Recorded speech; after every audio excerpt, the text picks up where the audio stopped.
Hello everyone. Today we are going to celebrate 75th Independence Day of our country. And today it is the day to remember all those who sacrificed their life for our independence. We can't imagine what they have sacrificed because we can live in a peace. So whatever the contribution by the Mahatma Gandhi, Subhash Chandra Bose, Bhagat Singh is can't be measured or can't be obeyed in terms of words. Our independence, the journey of independence started in way back in 1957 and is gathering in this independence journey in 1888. That 1857 to 1888 and that 1888 to 1947, 15th August 1947, we are going to get independence. But what is the importance of independence वो आप तब समझेंगे जब आप लोग ने last year lockdown में अपना लाइफ गुजारा था। जब आपको लॉकडाउन फेस करना पड़ा तो आपको मालूम पड़ा कि आज़ादी क्या चीज़ थी और वही आज़ादी आज हम लोगों को समझनी है कि क्या हमने अचीव किया है इन 75 सालों में। What we achieve right from the day of independence we have right to vote. हाँ जी हाँ, वोट का अधिकार था हमें पहले दिन से। We are largest democracy country in the world. India the 1951 the railway network was distributed and the India's railway is the largest railway network in the world. Once again, if we come to the achievements of India, then 1974 Pokhran nuclear reaction test was done in 1974. 1975 India first satellite Aryabhat was launched. In 1983 we won the World Cup, and in World Cup cricket World Cup under the leadership of great Kapil Dev. And in 1984 the first Indian Mr. Rakesh Sharma reached to the space. Yes, Rakesh Sharma ही वो थे जो पहली बार space में गए। 1987 से लेके 1988 के बीच में हम लोगों ने बहुत सारे अलग अलग अचीवमेंट्स किए थे सैटेलाइट सेक्शन में।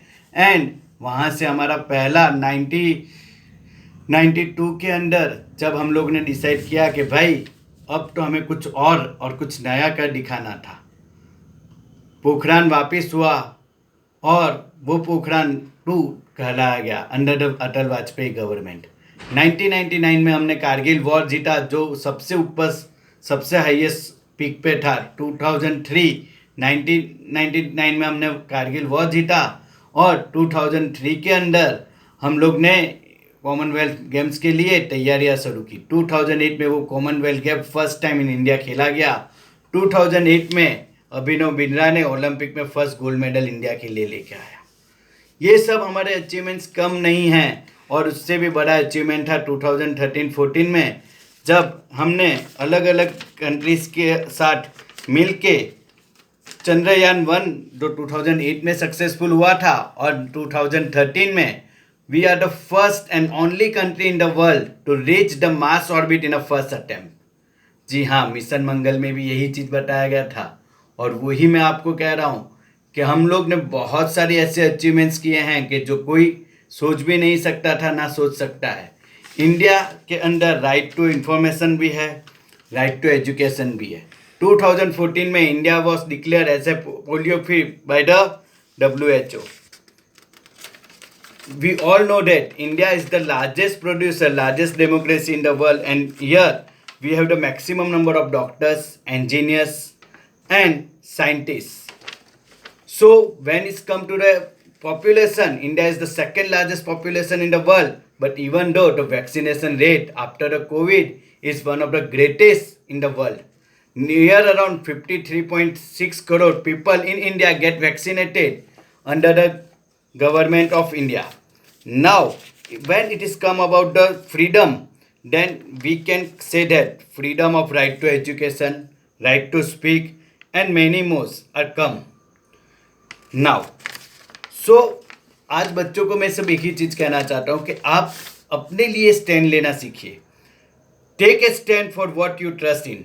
अगर महात्मा गांधी ने अपने लिए स्टैंड नहीं लिया होता, महात्मा गांधी ने देश के लिए नहीं बोला होता, सर भगत सिंह ने नहीं आवाज़ उठाई होती, तो क्या आज हम इंडिपेंडेंट हो पाते? नहीं ना। तो इसीलिए ज़रूरी था कि आप जो कुछ भी सोचते हैं वो आप उसके बारे में बोलिए, be loud, be clear and take a stand. Don't hesitate to take the stand. If you think something is wrong, it might be wrong, so please go with that. आप जब भी ऐसा समझते हैं कि ये चीज़ गलत हो रही है तो उसके अगेंस्ट में आवाज़ उठाइए. आपको इस सब के साथ एक और चीज़ कहना चाहता हूँ कि चेंज हमेशा हमारे से स्टार्ट होता है. अगर हमें ऐसा लगता है कि ये चीज़ गलत है, इसको रोकना चाहिए, तो रोकना चाहिए. यहाँ पे क्लीनिनेस नहीं है तो आपको क्लीनिंग अपने हाथ से स्टार्ट करनी है, आपके घर से. आपको किसी और का वेट नहीं करना है. अगर आपको लगता है कि ये चीज़ गलत है तो उसके बारे में कभी भी टेंशन लिए बिना आपको लीड करना है. क्लियर? सेकेंड, अब जब मैं एज ए टीचर हूँ तो मैं बच्चों को एक ही चीज़ कहूँगा कि ड्रीम. बहुत सारे बच्चे बहुत सारे ड्रीम के साथ आते हैं और वो ड्रीम फुलफिल करने होंगे. महात्मा गांधी, भगत सिंह, इन सब ने वही सिखाया था कि इंडिपेंडेंट इंडिया का उन्होंने सपना देखा था. जो लोग समझते थे कि कभी ये इंडिया कंट्री एक अपना कंट्री इंडिपेंडेंट नहीं हो सकता था, बहुत डिफिकल्ट था ब्रिटिश रूल के अंदर से इंडिपेंडेंट हो पाना, फिर भी महात्मा गांधी ने अपने अहिंसा के उस पे चले. भगत सिंह अपने रास्ते पे चले. सुभाष चंद्र बोस ने अपना आज़ाद हिंद फौज बनाया. बट उन सबके ये जो प्रयास थे उसी के थ्रू आज हम इंडिपेंडेंट इंडिया बन पाए. तो आपको ड्रीम करना पड़ेगा. If you can't dream you can't live. वो कोई जिंदा नहीं है जो सपना नहीं देख रहा है, और हर वो इंसान जो जिंदा है वो सपना देखता है. और अगर आप सपने देखते हैं तो आपको उसको पूरा करने के लिए अपने बेस्ट एफर्ट भी डालने होंगे. So, on the occasion of our Independence Day, let's promise ourselves that we will always protect our country by maintaining the brotherhood, helping everyone, and educating ourselves. And that is the promise we need to give to ourselves. And one more thing, बच्चों, आपके अंदर का जो minus point है ना, उसको निकाल फेंको. लेजीनेस, टायर्डनेस, सेल्फ कॉन्फिडेंस का लेकिंग होना, वो सब चीज़ें आपको इंडिपेंडेंट नहीं होने दे रही है.